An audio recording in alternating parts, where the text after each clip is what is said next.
The making of Germany and Italy. Last वाले topic में हमने कहाँ पे फिनिश किया था? हमने उसमें पढ़ा था कि 1830 से लेके 1840 तक कई सारे लिबरल नेशनलिस्ट ने बहुत सारे मूवमेंट्स किए, बहुत सारे रिवॉल्यूशंस किए, जिनका मेन मोटिव क्या था? जर्मनी को यूनिफाई करना है या फिर एक यूनाइटेड स्टेट में उसको कन्वर्ट करना। लास्ट में क्या हुआ था कि जब इन लोगों ने एक नेशनल असेंबली बनाई, फिर कॉन्स्टिट्यूशन फ्रेम किया था और कॉन्स्टिट्यूशनल मोनार्की वहां पर सेटअप करना चाहते थे, तो क्या हुआ था इन दी एंड जो मोनार्क जो था उसने से रिफ्यूज कर दिया था और वो कहाँ चला गया था? जो नेबरिंग एम्पायर्स थे वहां पर गया और मिलिट्री की हेल्प से फिर उस रिवॉल्ट को सप्रेस कर दिया था। इन दी एंड क्या होता है कि जो ये एक्शन लिया गया था, जो भी ट्रायल किया गया था यूनिफाई करने के लिए, वो फेल हो जाता है। ठीक है, अब इसके आगे हम पढ़ते हैं। Germany can the army be architect of a nation after 1848 nationalism in Europe moved away from its association. यही बात बताई गई कि 1848 में यूरोप में जो डेमोक्रेसी या फिर रिवॉल्यूशन सेटअप करने का एक मूवमेंट आया था जो कि वो फेल हो चुका था।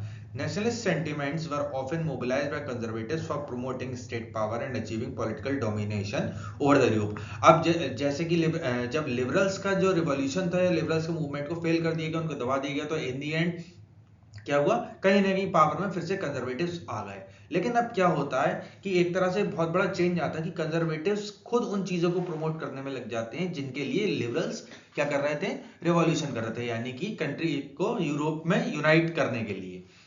This can be observed in the process by which Germany and Italy came to be unified at nation states। और इसी की वजह से बाद में जर्मनी और इटली का यूनिफिकेशन हुआ। As you have seen, nationalist feelings were widespread among middle class Germans who in 1840 tried to unite the different regions of the German Confederation into a nation state govern by an elected parliament. ठीक है, जैसे कि आपने देखा था कि उस time पर भी काफी लोगों ने रिवॉल्ट किया था, काफी लोगों ने कोशिश की थी कि जर्मनी को एक नेशन स्टेट बना दिया जाए, मोनार्कियल कॉन्स्टिट्यूशनल मोनार्की बना दी जाए, लेकिन वो सक्सेसफुल नहीं हो पाए थे। This liberal initiative to nation building was however repressed by the combined forces of the monarchy. इसमें बताया कि जो मोनार्की थी वो मिलिट्री और लार्ज लैंड ओनर्स यानी कि जो एरिस्टोक्रेट्स थे उनकी हेल्प से कहीं ना कहीं इसको दबा दिया गया था। From there on Prussia took on the leadership. In the end क्या हुआ कि प्रशिया ने ही लीडरशिप ले ली, कि सबसे बड़ा किंगडम वही था उस टाइम पर। Movement of national leadership took on the leadership of the movement of national unification. अब हुआ क्या?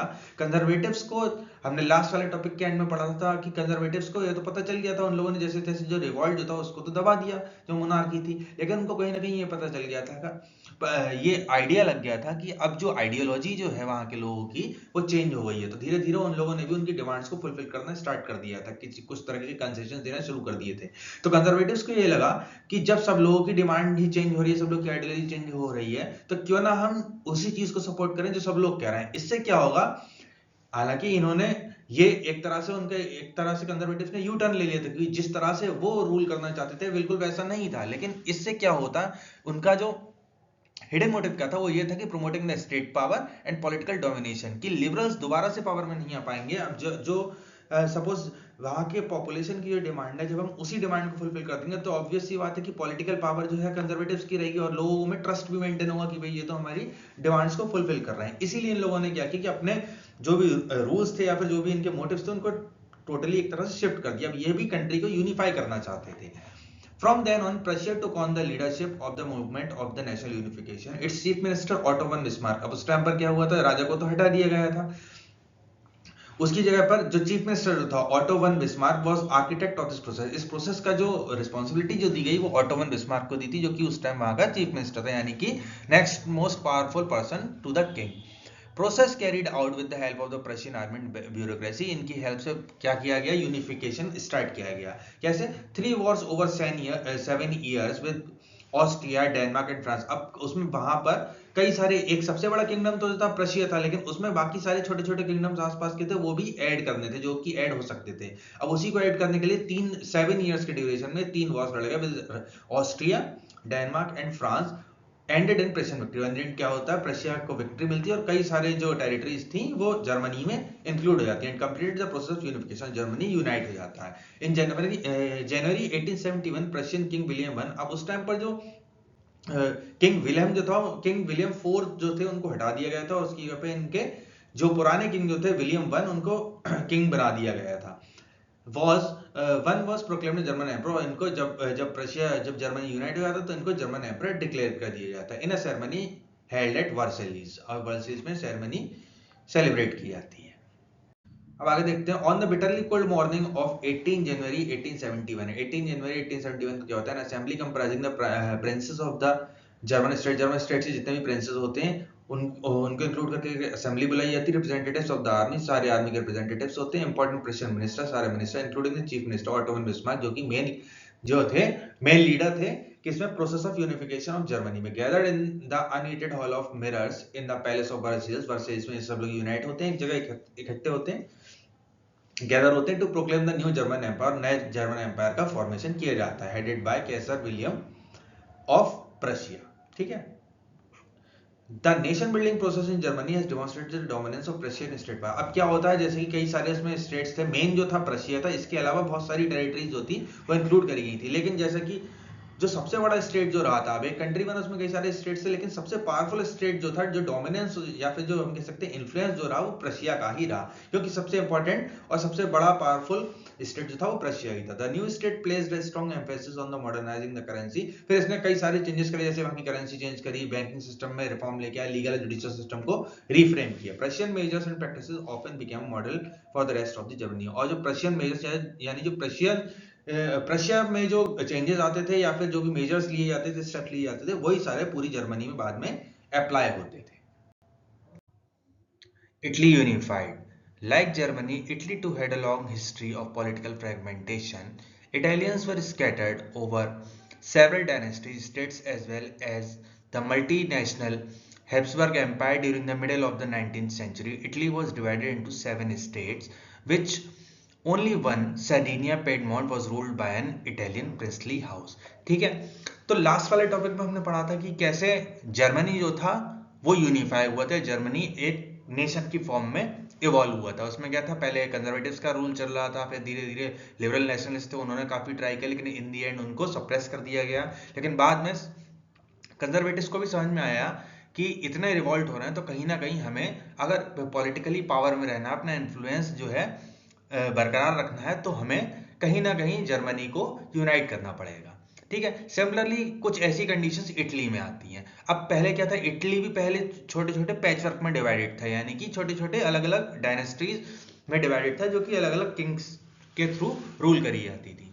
ठीक है। Italians were scattered over several dynasty states as well as multinational Habsburg Empire. During the middle of the 19th century, it was divided. Mainly क्या थे, 7 parts में divided थे। The north was under Austrian Habsburg Empire. ठीक है, ये वाला जो part है ये ऑस्ट्रियन Habsburg Empire में आता था। The center was ruled by Pope and the southern regions were under the domination of the Bourbon King of Spain. ये papal state, इसको papal state किस लिए बोला जाता है, क्योंकि ये पोप के अंडर में था। नेक्स्ट क्या है, जो सदर्न पार्ट था वो बॉर्बन किंग्स ऑफ स्पेन के अंडर में आता था। ठीक, किंगडम ऑफ बोथ सिसिली जिसको बोला जाता है। Even the Italian language had not acquired one common form and still had many regional and locational variations. और इटली के बारे में या फिर इटली के कॉन्सेप्ट है उसके बारे में भी ज्यादातर लोगों को नहीं पता था, इटालियन लैंग्वेज भी ज्यादा यूज नहीं होती थी। ठीक है। During 1830s, Giuseppe Mazzini has sought to put together a coherent program for unitary Italian Republic. अब हमने लास्ट वाले टॉपिक्स में पढ़ा था कि जो जिसेप मजीनी था उसने सीक्रेट सोसाइटीज बनाना स्टार्ट कर दी थी। ठीक है, उसी में से एक उसने सोसाइटी बनाई थी इटली को यूनाइट करने की। He had also formed a secret society called Young Italy. इसका नाम क्या था, Young Italy, for the dissemination of his goals, अपने goals को अचीव करने के लिए। The failure of the revolutionary uprising both in 1831 and 1848 meant that the mantle fell on Sardinia Piedmont under its ruler King Victor Emmanuel to unify the Italian states through the war. ठीक है, अब मैंने बताया था कि last topics में हमने ये देखा था कि 1831 और 1848 में लिबरल नेशनलिस्ट राइज करते हैं, लेकिन इन दी एंड वो हार जाते हैं, फिर वो फेल हो जाते हैं। तो फिर क्या होता है, जैसे कि जर्मनी को यूनिफाई करने का किंग विलियम के अंडर रिस्पॉन्सिबिलिटी आ गई थी। सिमिलरली यहाँ पर जो साइडेनिया पिडमॉन्ट के जो रूलर जो थे विक्टर इमैनुअल, अब उनके पास रिस्पॉन्सिबिलिटी आ जाती है इटली को एक यूनिफाई करने की और एक सेपरेट नेशन बनाने की। A unified Italy offered them possibility of development and political dominance. अच्छा, पहले जैसे पिछले टॉपिक में हमने देखा जर्मनी वाले केस में लिबरल्स को तो हरा दिया गया, लेकिन इन दी एंड जो था, जो लिबरल्स चाहते थे कंजर्वेटिव्स ने वही किया। क्यों? क्योंकि उनको लगता था कि इन फ्यूचर अगर हमें पावर में रहना है, पॉलिटिकली डोमिनेंस हमें क्रिएट करना है, तो हमें कहीं ना कहीं एक बड़ा नेशन क्रिएट करना पड़ेगा। सिमिलरली यही किसके साथ हुआ, विक्टर इमैनुअल को भी ये लगा कि अगर हम इन सारे नेशंस को मिलाकर एक यूनिफाइड नेशन बना देते हैं, यानी कि सबको यूनाइट कर देते हैं, तो इन फ्यूचर जो पॉलिटिकल डोमिनेंस या फिर पॉलिटिकल पावर है और हमारे इकोनॉमिकल डेवलपमेंट जो है वो काफी ग्रेट रहेगा, इससे कि हमें आगे काफी हेल्प मिलेगी। Chief minister Cavour, who led the movement to unify the regions of Italy, was neither a revolutionary nor a democrat. अब इसका जो इसकी जिम्मेदारी जो थी, रिस्पॉन्सिबिलिटी किंग ने किसको दी? चीफ मिनिस्टर को, जिसका नाम था कैवर। ठीक है, अब यही तो led the movement to unify the regions of Italy was neither, अब ये ना ही तो कोई रिवॉल्यूशनरी था ना ही कोई डेमोक्रेट था। Like many other wealthy and educated members of Italian elite, he spoke French। अब हमने पढ़ा था कि जो एरिस्टोक्रेट या फिर जो elite क्लास के लोग होते थे फ्रेंच ही बोलते थे, much better than Italian। Through a tactful diplomatic alliance with France engineered by Cavour, Serine Piedmont succeeded in defeating the Austrian forces। अब उन्होंने पहले क्या किया, जो ऑस्ट्रियन फोर्सेज जो कि इस वाले एरिया को रूल करती थी उनको उसने हरा के क्या किया, जो नॉर्दर्न एरिया था वो सेरिने पिएडमोंट में इंक्लूड हो गया। Okay, apart from the regular troops, a large number of armed volunteers under the leadership of Giuseppe Garibaldi, अब जिसमें दूसरा करेक्टर जो था, एक कैवर था, दूसरा Giuseppe Garibaldi joined the fray in 1860। They marched into South Italy and the kingdom of Two Sicilies and succeeded in winning the support of the local peasants in order to drive out the Spanish rulers। अब क्या हुआ, ये वाला part जो था, अच्छा जो PayPal state थे इसमें पोप ने क्या किया, जब उसने देखा कि आसपास के सारे रीजन्स जो हैं वो सरेंडर हो रहे हैं या रीजन्स मर्ज हो रहे हैं, तो इसको भी समझ में आ गया कि इंडियन हमको भी मर्ज ही करना पड़ेगा, तो पोप ने यहाँ पर सरेंडर कर दिया और ये पार्ट भी क्या हो गया, इटली में इंक्लूड हो गया। ठीक है, अब यहाँ पर जो भी यहाँ के पीजेंट्स लोग जो थे वो जिसेप गैरिबल्डी को काफी सपोर्ट करते थे, तो उन्होंने क्योंकि इनकी सपोर्ट से यहाँ पर जो किंगडम ऑफ बोथ सिसिलीज जिस पे कौन रूल करता था, स्पेनिश रूलर्स रूल करते थे, उनको भी यहाँ से हटा दिया गया। In 1861 Victor Emmanuel was proclaimed king of united Italy. ठीक है, अब 1861 में विक्टर इमैनुअल को यूनाइटेड इटली का किंग डिक्लेयर कर दिया जाता है। However, much of the Italian population among whom rates of literacy were very high। अब किंग तो डिक्लेयर कर दिया, लेकिन यहाँ के लोग जो थे इतने ज्यादा लिटरेट नहीं थे कि आइडियलिज्म क्या होता है, नेशनलिज्म क्या होता है, डेमोक्रेसी क्या होती है, इस सब के बारे में उनको ज्यादा पता नहीं था। बस ये क्या था, ये जिसब गैरिबल्डी को काफी सपोर्ट करते थे, इसी की वजह से उन्होंने इनकी हेल्प की थी। अब क्या हुआ, देखिए वहां पर क्या क्या रेट था लिटरेसी, क्या किस लेवल पर लिटरेसी थी। Remained blissfully unaware of the liberal nationalist ideology, the peasants masses who have supported Garibaldi in southern Italy had never heard of the Italia। अब उन्होंने इटली या फिर इटालिया कभी नाम ही नहीं सुना था। ठीक है, एंड बिलीव दैट ला टेली एक स्लोगन होता था जो कि इटली को सपोर्ट करने के लिए या फिर इटली को एज अ कंट्री रिप्रेजेंट करने के लिए लोग यूज करते थे। उनको लगता था कि विक्टर इमैनुअल की वाइफ है जिसके नाम को बार बार बोलते हैं। इस इतने लेवल का वहां पर लिटरेसी थी।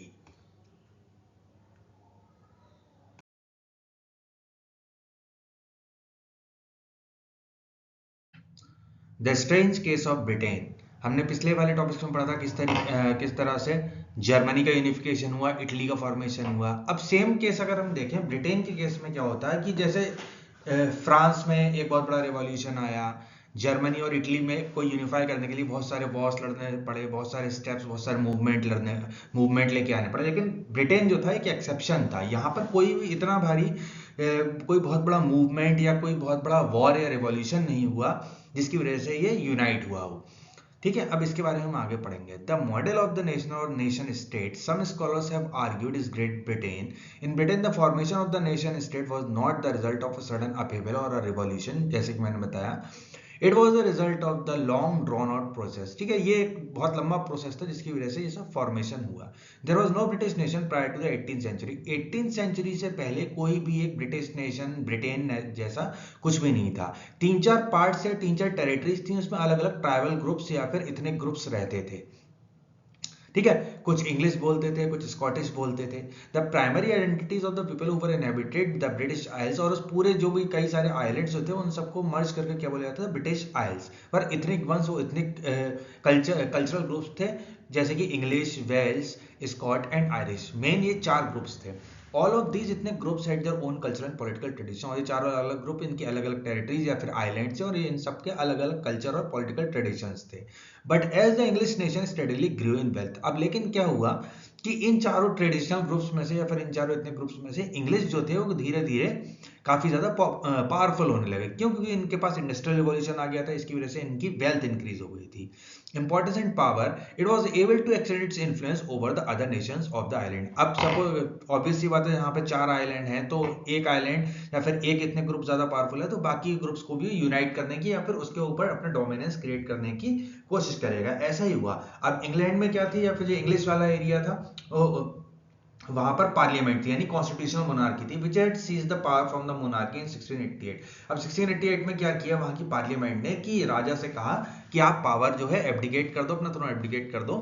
And the end of protected conflict was the instrument through which the nation state with England at its centre came to falls. ठीक है, अब राजा को उन्होंने थ्रोन से हटा दिया और पार्लियामेंट के अंडर में या फिर एक तरह से बोला जाए गवर्नमेंट के अंडर में पहला जो इथनिक स्टेट था वो इंग्लैंड फॉर्म हुआ। और ये क्या कौन लोग थे जो इंग्लिश कल्चर फॉलो करते थे।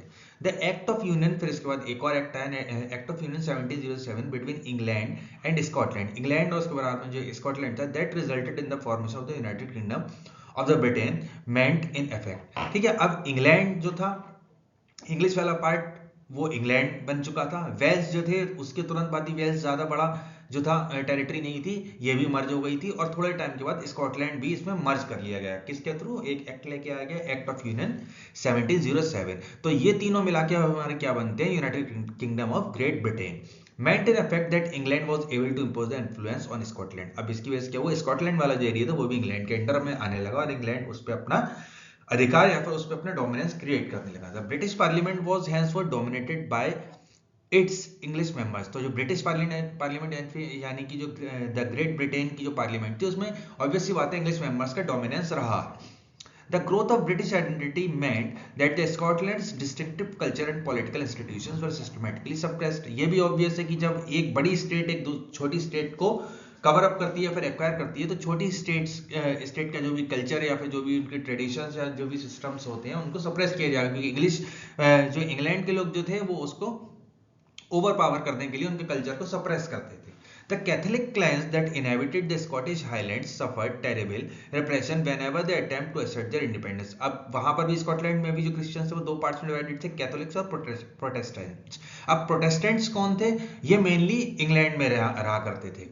ठीक है, और जो भी प्रोटेस्टेंट जो बाहर भी रहते थे वो इंग्लैंड को सपोर्ट करते थे कहीं ना कहीं। The Catholic clans that inhabited, अब जो कैथोलिक क्लैंस थे उन्होंने इसका अपोज किया तो इन दी एंड क्या होता है? उनको दबा दिया जाता है, उनके ऊपर बहुत सारे चार्जेस लगा दिए जाते हैं, किसी भी तरीके से उस मूवमेंट को आगे नहीं बढ़ने दिया जाता। Repression whenever they attempted to attain their independence. The Scottish highlands were forbidden to speak the Gaelic language, और उन लोगों को उनकी लैंग्वेज भी बोलने दी जाती थी और उनके जो नेशनल ड्रेस यानी कि कोई भी ऐसी चीज जिससे कि उनका कल्चर प्रमोट हो उसको बैन कर दिया जाता था। A large numbers were forcibly driven out of their homeland, और बहुत से लोगों को उनके घर से हटा भी दिया गया, डिसलोकेट भी कर दिया गया। अब तीन पार्ट हमने पढ़े, इंग्लिश वाला हो गया इंग्लैंड, वेल्श वाला हो गया वेल्स, स्कॉटिश वाला हो गया स्कॉटलैंड, चौथा पार्ट कौन सा बचा हमारा? आयरलैंड। अब आयरलैंड भी दो पार्ट्स में डिवाइडेड था, एक था नॉर्दर्न आयरलैंड और एक था सदर्न आयरलैंड। नॉर्दर्न आयरलैंड जो था उसमें कौन से क्रिश्चियंस रहते थे? प्रोटेस्टेंट क्रिश्चियंस रहते थे। और सदर्न आयरलैंड में कौन रहते थे? कैथोलिक क्रिश्चियंस रहते थे। अब हम देखते हैं Ireland suffered a similar fate. Ireland के साथ भी हुआ। It was a country deeply divided between Catholic and Protestant, जैसे मैंने वही बताया। The English help the Protestants of Ireland to establish their dominance over the largely Catholic country. अब क्या हुआ? वही डिवाइड एंड रूल वाली पॉलिसी जो इंग्लैंड के लोग जो थे या फिर जो ग्रेट ब्रिटेन जो बन चुका था उन्होंने क्या किया? जो नॉर्दर्न आयरलैंड था जिसमें कि प्रोटेस्टेंट्स थे, अब इंग्लैंड में भी प्रोटेस्टेंट क्रिश्चियंस थे मैंने बताया, तो ये दोनों आपस में मिल गए और इन्होंने यहाँ के प्रोटेस्टेंट्स की हेल्प की कि आप कैथोलिक को ओवर पावर करें या फिर कैथोलिक पे अपना डोमिनेंस क्रिएट करें। The English helped the Protestant of Ireland to establish their dominance over a largely Catholic country. Catholic revolt against British dominance was suppressed। ठीक है, फिर कैथोलिक्स को भी in the end suppress कर देंगे। After a failed revolt by Wolfe and his United Irishmen 1798, Ireland was forcibly incorporated into the United Kingdom in 1801। 1801 में in the end forcefully Ireland को भी include कर लिया गया ग्रेट ब्रिटेन में। अब ये चारों सब फिर मिलके क्या बने? United kingdom. The symbol of the new Britain, अब जब नया कंट्री का फॉर्मेशन हुआ तो कुछ नए सिंबल्स हुए, जैसे कि ब्रिटिश फ्लैग जिसको यूनियन जैक बोलते हैं, national anthem God save our noble king, the English language were actively promoted, और सबसे ज्यादा डोमिनेंस, सबसे ज्यादा पावरफुल जो इतने ग्रुप था वो इंग्लिश था, इसलिए इंग्लिश लैंग्वेज को ही उसमें प्रमोट किया गया। And the older nation survived, और ओल्डर नेशन जो थे वो सिर्फ एज अ सबऑर्डिनेट पार्टनर, यानी कि एक सपोर्टिंग पार्टनर बनकर रह गए। लेकिन अब सिनेरियो काफी अलग है, लगभग सबको ही इक्वलिटी और इंडिपेंडेंस प्रोवाइड कर दी गई है।